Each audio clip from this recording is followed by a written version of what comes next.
ચોટીલામાં PGVCL વિભાગ દ્વારા ખેડૂતોને ખોટા વીજ બિલ ફટકારવામાં આવતા ખેડૂતોમાં રોષ।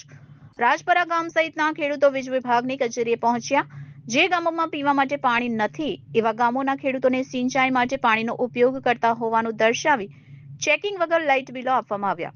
જે ગામમાં પાણી જ નથી તે રાજપરા ગામના એક ખેડૂતને માત્ર 5 વીઘા જમીન અને વીજ બિલ 86,000 આપવામાં આવ્યું। અન્ય ખેડૂતોને પણ 1 લાખ સુધીના વીજ બિલ આપવામાં આવ્યા છે। ઓફિસમાં બેસી બિલો બનાવી નાખ્યાનો ખેડૂતોનો આક્ષેપ। તાત્કાલિક યોગ્ય તપાસ કરી બિલો બનાવવા અંગે ખેડૂતોની માંગ। રિપોર્ટર વિક્રમસિંહ જાડેજા, અસ્મિતા ન્યૂઝ, ચોટીલા।